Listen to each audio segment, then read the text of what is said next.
From the PEP Radio Newsroom, this is the Daily News Blast for April 19th, 2025.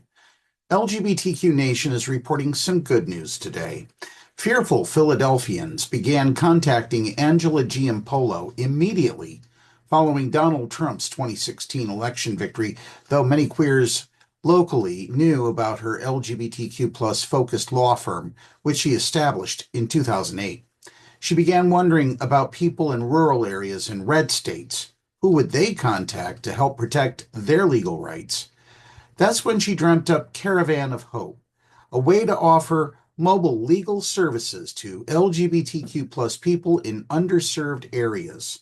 Using mostly her own money, she purchased an RV trailer, renovated it into a mobile office, and planned a 30-day trip to 14 cities across the nation, and over 5,000-mile drive, where she offered a day's worth of queer-related legal services like gender marker and name changes, basic estate planning, uncontested divorces, and general legal guidance. The trip, which first occurred in June 2023 and is scheduled to recur next October, will visit cities like Lincoln, Nebraska, Albuquerque, New Mexico, and Laramie, Wyoming, the death place of Matthew Shepard, whose lethal 1998 gay bashing first inspired her to pursue law. Queer people who live in rural areas around these larger cities are sometimes closeted for their own safety, don't have access to LGBTQ plus centered legal services, or have prejudiced family members who obstruct their legal rights. Our approach is discreet yet accessible, Caravan of Hope's website reads. The RV, strategically located 30 to 45 minutes from the towns we serve, ensures confidentiality and safety for all clients. Her romantic partner helps secure food and gear before the trip. A dedicated driver navigates the path across nearly 20 states, and a social media manager helps promote upcoming stops and the caravan's work as it stops by each city. Giampolo is only licensed to practice law in Pennsylvania, and her RV isn't licensed to do business anywhere at parks, she tells LGBTQ Nation. So, to prepare for her trip, she had to find lawyers in each state willing to lend their license to the caravan's work, and LGBTQ plus friendly bars, restaurants, and community centers who would let her conduct business during her visits. She's happy to report that the lawyers and businesses who aided her in 2023 have offered to help again this year, because not every person in need can make it to the caravan's one-day stops this year.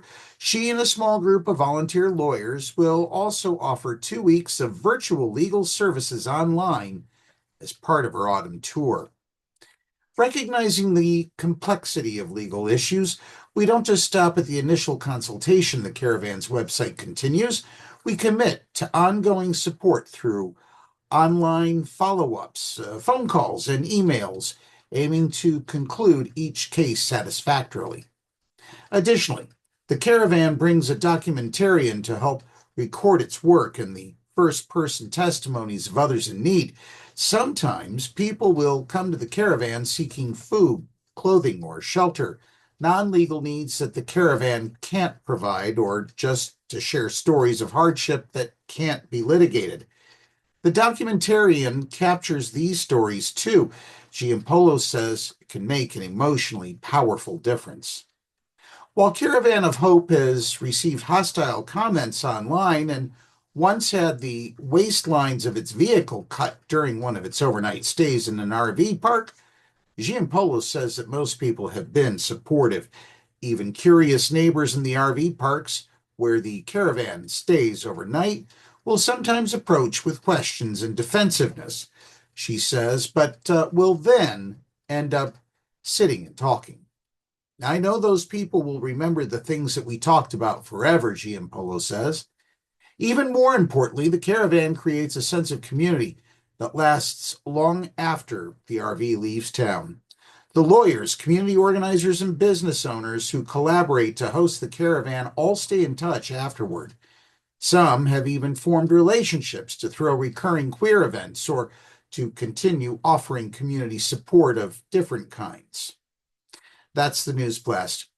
If you're watching our news videos on YouTube, be sure to subscribe to the PEP Radio channel. Up next, the National Weather Service forecast for the Meadville area on PEP Radio.